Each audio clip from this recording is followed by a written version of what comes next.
who the heck is riding the Mariners lineup? Plus, a look ahead to Seattle's 10-game road trip, all coming up on this episode of Bleav in Mariners.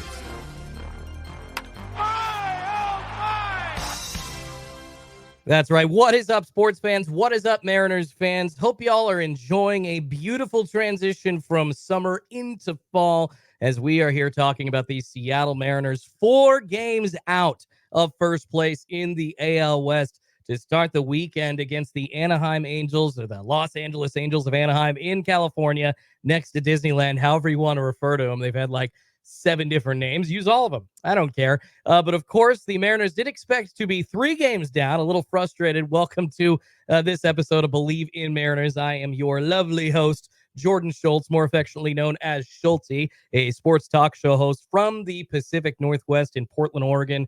Usually work at 1080 The Fan, but also a huge Seattle Mariners lover. And I'll tell you what, my love for the Mariners had a bit of a balloon that was popped last night because I looked at the score with the Kansas City Royals playing on the Mariners off day against the Houston Astros, and it was like a 3-2 lead. It was like, hell yeah, let's go. All right, I'm a huge Royals fan. Hope Bobby Witt Jr. can do something. It sounds like Vinny Pasquantino, though, went down with injury with Sucks. I feel like he's kind of like the unheard about heartbeat of that team besides Bobby Witt Jr., besides Salvador Perez. But saw that score, was like, all right, the Mariners are going to go into the weekend, into this 10-game series against the Los Angeles Angels of Anaheim, and coming up with some pretty easy games, not just in my opinion, but the schedule says the Mariners have the 5th easiest schedule remaining for the rest of the year.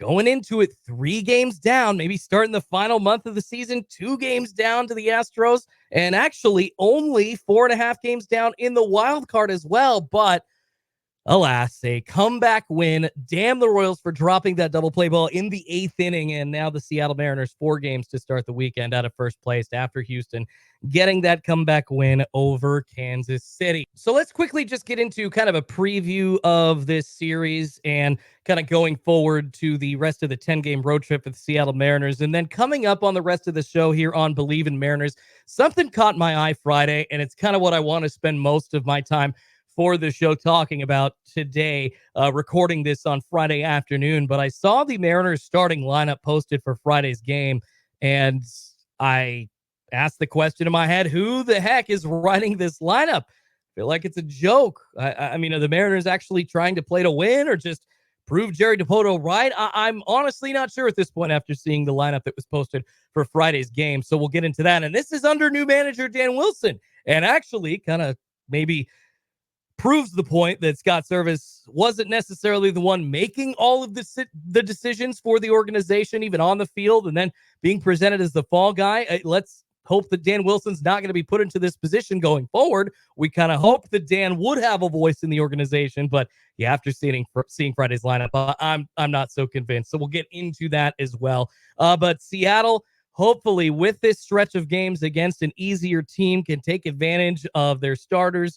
Of course, right now, the leading starting pitching staff in the majors. Mariners PR posted this tweet on Friday: a 3.31 ERA, just a 1.04 whip, opposing batting average of 223, and a strikeout to base on ball ratio of 4.79. And over their last 4 starts, the Mariners starters are 3-0 with a 1.40 ERA, which is 4 earned runs in almost 26 innings pitched, 2 walks, 231 strikeouts. So those numbers are Herculean. Those numbers are godlike. And we get to see George Kirby going into the weekend facing, I believe it's a young left-hander for the Angels, making his major league debut, Samuel Aldegari.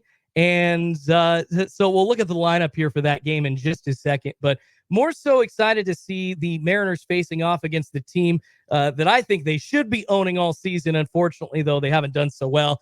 Joe Adell has really been a thorn in the Mariners' side. I actually, one of the games that I went to earlier this season, I know Joe Adell seems to have hit either a big double or a home run or both in almost every game that the Mariners have played the Angels this season. And when I was out in left field in Edgar's Cantina, the Mariners were up for most of the game against the Angels. I think this was back in June. And when Ty France was still a part of the roster, Joe Adell hit a go-ahead grand slam to put them up, I believe, like 5-4 or tie the game at 4 or something like that before Ty France came in and hit the homer to take the Mariners ahead and eventually seal the win for them. Also in the same spot or near it where Joe Adell hit it in left field. But just you can't, when you think of the Angels, you can't get Joe Adell out of your head.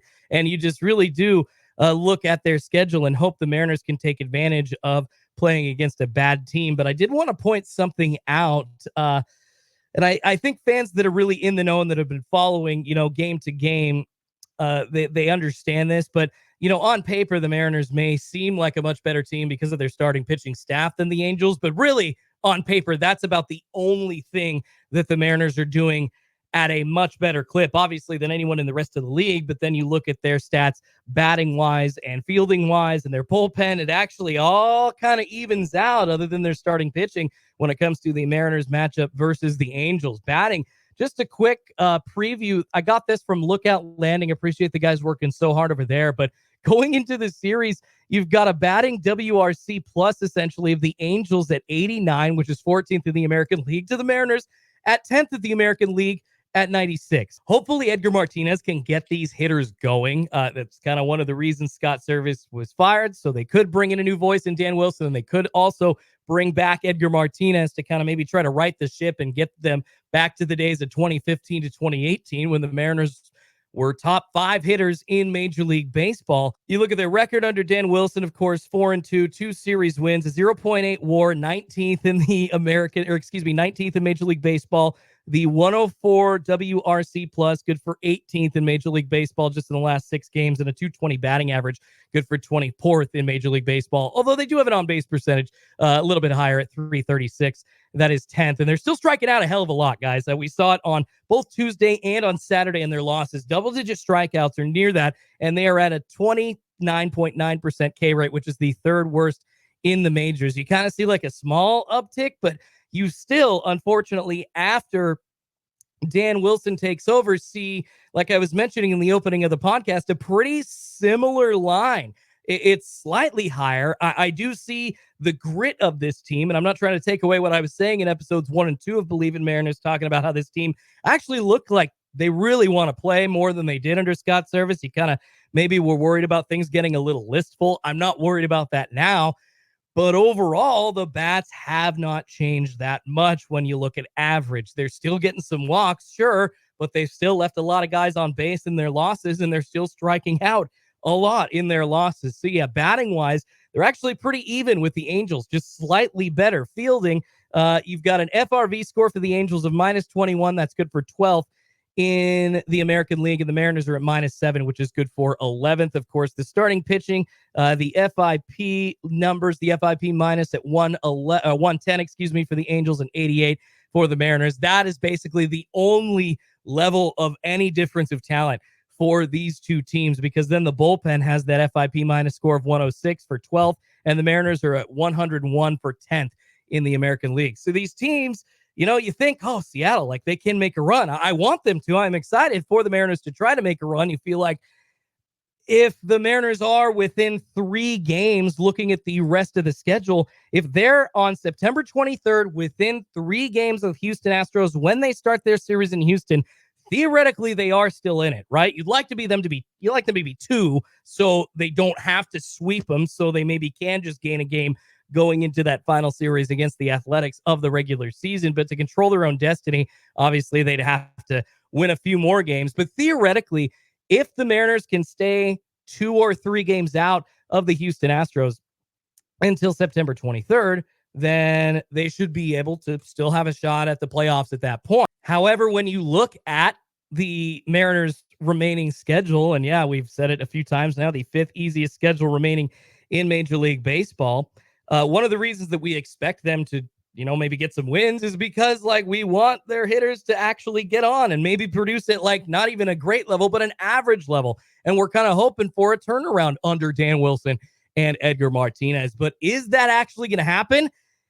I mean, if they play at an average level, you feel like the Mariners do have a great shot by September 23rd to be just like a game back of Houston because of such an easy schedule. They're going to Oakland on Monday after their 3-game set against the Angels, and then finishing up their 10-game road trip against the St. Louis Cardinals coming up after that. So there are a lot of winnable games here, right? And the Mariners offense has, I mean, not really totally looked different, but I guess a little bit different. But you just do wonder if the message is changing in the clubhouse. So Mariners going into the weekend, 4 games down against the Houston Astros. Hopefully when I come back on Monday for episode 4 of Bleav in Mariners, we're talking about like a 2-game lead in the American West and also 4.5 games back in the wild card. But technically, I believe the Mariners do they don't hold the tiebreaker against like the Twins. They would have to technically they're like 5.5 games back. So they technically have to win like 6 games at this point of the season, the way the standings are looking at,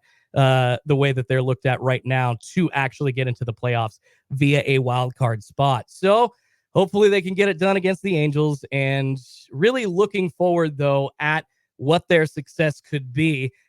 We've mentioned the regime change, hoping that Dan Wilson would get a new voice. I'm a little concerned after I saw this lineup that was posted for Friday's game. Of course, I'm doing the podcast before the game. I don't know if they had won or lost, but check this 1 through 9 out. And this is supposedly supposed to be like a whole new vibe under new manager and franchise legend, franchise icon, Dan Wilson, right? You got your 1 through 9, J.P. Crawford batting in the leadoff spot at shortstop, hitting 202. Julio Rodriguez in center field, hitting 253. Cal Raleigh hitting 210. At catcher, hitting third. Randy Arozarena, he's batting fourth, hitting 218. Jorge Polanco batting fifth, hitting 214. And once again, this is against a left-hander making his major league debut. Justin Turner in the 6th spot, he's batting 246 and hasn't really been doing great as of late, kind of getting a hit here and there, but not good enough. Dylan Moore playing third, batting 7th. He's hitting 201. Mitch freaking Garver getting designated hitter at bats today, y'all. He is hitting 8th and hitting 163 on this season. I don't think he's gotten a hit in his last like 15 to 17 at bats, and don't think he's hit over 200 at any point in any chunk this season in any split. It's bad. And the fact that you're throwing him out there 4 at bats in August going into September, in my opinion, is a huge problem. And then Victor Robles wrapping up the lineup, batting 9th in right field, hitting 269. I've got a couple of problems with this lineup. First, I would move Julio down to 4 or 5. Justin Turner, even, I wouldn't mind seeing Julio like slip down, maybe to like the 5th spot, have Polanco batting 6th, Justin Turner batting 7th, and then you've got Dylan Moore batting 8th or 9th. So that means you can move Victor Robles, who's been getting on base at a crazy clip and who's been stealing bases at a crazy clip at the top of the lineup. So Cal Raleigh has a chance to hit him in near every damn time. I feel like that's a very simple, easy thing to do for the starting lineup, but Mariners brass aren't doing it. You think Dan Wilson would know that that's what he's got to do to win a game. And that, just the first decision that I've got a major problem with, it's one of 2. That proves to me that Dan Wilson is not actually running this lineup. It's either like an algorithm that's spitting it out and Dan Wilson's being told to listen to that, or it's Jerry Dipoto himself who's actually running the lineup. And this is kind of, I don't want to like give fans a misnomer as far as like, looking at the relationship between a general manager and a manager, or a president and a manager right now, like Ryan Divish on Marine Layer Pod in their great interview, it was like an hour long that they did earlier this week, talked about the fact that it's not really like a Moneyball style of communication anymore. You don't have to, trade as a general manager a player so the manager doesn't start him. It's an organizational wide program, and everybody buys in from the top down. And what that sounds like to me is that the manager doesn't really have much input in either the lineup or the guys that are being acquired on the roster. Now, he never has had much of an influence on the guys being acquired, but traditionally, old school baseball wise, you think the manager was making the lineup. But the dead giveaway for me that this is not Dan Wilson, who I truly believe we know. It's not even like a question that like we all know as Mariners fans that Dan Wilson, manager, player, whatever, is smarter than putting Mitch Garver in as designated hitter. I don't care where you're batting him in the lineup in a game as important as this in a playoff run that the Seattle Mariners have already basically had, different times of just trying to tread water or worse. We've already seen them historically drop a 10-game lead at a rate faster than any other team in Major League Baseball history, and we still think it's okay to give it bats to a minus .04 WAR player? Dude hitting a .163. Literally, I'm counting 0 for 5, 8, 9, 0 for 12 in his last few at-bats. And his splits don't look much better either. It's crazy to me that we're putting him out there instead of like a Leo Rivas in at second base, and then like DHing Jorge Polanco or something like that. I'd rather Mitch Haniger in at DH over Mitch Garver at this point, and Haniger hasn't been one of the most consistent players. He's hit some of the time. Seems like he'll have like kind of a surprise like every once in a while, and then as of late in the last 2 weeks, he's actually hitting a little bit better. So yeah, I'd much rather see like a Mitch Haniger in. I really don't think much. I know that guys are getting into the stretch run and they're getting tired, but like days off, man, it's really hard to give a hitter that's on a decent run a day off, right? And when you're supplementing him with the worst statistical hitter in Major League Baseball, and you've got an option on the bench like Leo Rivas, for instance, who's hitting 270, has been the Jose Caballero for the Mariners of 2024. It's crazy to me, and it tells me that these decisions are not being made by Dan Wilson. It tells me these decisions are coming down directly from either an algorithm or from Jerry Dipoto himself, because he, in my opinion, is trying to be right. He is trying to shove his guys in there and say, hey, you know what? Maybe I can save face if the guy that I've already basically had egg thrown on my face for signing, and Mitch Garver has a couple of really good late season hits, or, you know, he has a big couple of clutch home runs. Maybe Seattle Mariners fans will forget about what a terrible season he's had, and I'll get some goodwill back as Jerry Dipoto. But you've literally got a young hitter that's hot and that's been playing amazing defense and that's been stealing bases, kind of affecting the game like Victor Robles, but just kind of a surprise that the Mariners really had no idea, or at least fans had no idea that they were going to go to at any point this season, that you aren't using. What the hell are you doing if you're the Seattle Mariners brass? Why? If you're Dan Wilson, are you not asking the question? And maybe it was asked.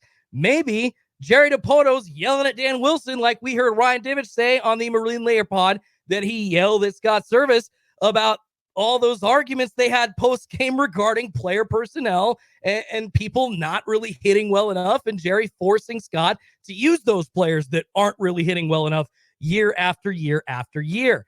I really hope that Danny Wilson's not being put in the same position, but looking at this lineup 1 through 9, starting the series against the Angels, I am shocked, appalled, and confused that Mitch Garver is batting at all in any position besides backup catcher. There is no way that you can give or justify giving a guy like that any at bat besides backup catcher for the rest of the year. He should maybe have 15 to 20 at bats maybe for the rest of the regular season. And I'm leaning towards 15 because I know Cal Raleigh is one of the toughest guys out there, and he wants to be out there. He wants to play. And essentially, when you are continuing to trot out Mitch Garver and to trot out those guys and sit Leo Rivas, who's hitting much better, and keeping them on the bench, you are wasting your historically good pitching staff, which we were just wondering if the Mariners were going to have to start to trade. It's just ass backwards. It's so frustrating. The starting pitching ERA for the Mariners at home, 2.61. You know what the best pitcher in all of baseball is? Tariq Skubal, 2.5 something. The Mariners starting pitchers, the entire rotation, is like the best pitcher in baseball every single time out when hitters face them at T-Mobile Park. And yet we still see, and I know we're on the road now, so the starting pitching hasn't been as great, but what I'm trying to say is they are wasting this historically great starting pitching staff with Mitch Garver at designated hitter on August 30th. That is a mistake. That is an organizational folly. And personally, I hope it cost Jerry Dipoto his job. So a little bit of a rant, just a little frustrated. I mean, this is kind of raw, like Schultz reaction, because I'm taping this pretty soon after I got home and just looked at the Mariners lineup going into Friday night's game. And I just could not believe what I saw. And frankly, seeing all the sentiment on Twitter, on X, seems like fans kind of feel the same way and are kind of just wondering what the hell that bat is doing in such an important game. Every single game's a must win at this point. Every single game. you cannot see Mitch Garver getting more than 2 at-bats tonight, right? Dan Wilson, I feel like it's almost like a shot to Jerry Dipoto or like a middle finger to Jerry Dipoto if all of a sudden he pulls Mitch Garver after 1 at bat. That would just be amazing. So that's going to wrap it up here on this episode of Bleav in Mariners. Once again, did want to let everybody know you can contact me either via email if you have any questions you want answered on the show. It's Jordan Schultz, JORDONSCHULTZ at yahoo.com. Or you can hit me up on Twitter on the Air Jordan with an O. On the Air Jordan with an O is how you can find me on Twitter or on X. Would be happy to answer everybody's questions. Would love to get to the point, obviously still trying to grow the show, but would love to get to a point where we can do like a mailbag episode every week or two. Cannot wait to get to a point where there's a community that I'm interacting with. And I know that there are so many other Mariners fans that, want to argue with me or feel just like I do that, it'll be exciting to sit down with y'all eventually, be able to hang out, have beers, either at T-Mobile Park or like at the bars around T-Mobile Park or something like that, and just talk about hopeful future Mariners success. Actually, I will be up at the game on September 11th against the San Diego Padres. My wife and I are going to be staying at the Silver Cloud right across the street, so stoked for that. And I'm going to try to, get some promotion going and see if I can hand some flyers out, something crazy. Do a little bit of guerrilla marketing, so to speak, for this Bleav in Mariners podcast. And once again, still out to a former Seattle Mariners player. Would love somebody to join me on this program that has had experience playing in Major League Baseball in Seattle, has dealt with, the trials and tribulations and the ups too, ups as well as the downs, but the ups as well in that clubhouse over the years. And really, I think would offer a great perspective. So if you know any Seattle Mariners former player, or you are a former Mariners player that happens to be listening to this podcast, you want a media opportunity, reach out to me, reach out to Bleav, and we'll be sure to get in touch and we can figure something out. So excited to keep this going. Hopefully everybody has a great weekend, and hopefully we're talking about a Mariners sweep of the Angels. Make sure to give the podcast a 5-star rating and review. Or if you're watching on YouTube, subscribe to the channel, like the video, and in the reviews or in the YouTube comments, please leave a comment. Everybody knows that the algorithms for YouTube and the Spotify and Apple podcasts love 5-star ratings, but especially they love ratings with comments. So would really appreciate your feedback. Hey, if you want to see me do something better, I'd love to hear about that as well. But thank you so much for tuning in to this episode of Bleav in Mariners. Stay safe and keep those tridents up, Mariners fans. See you soon.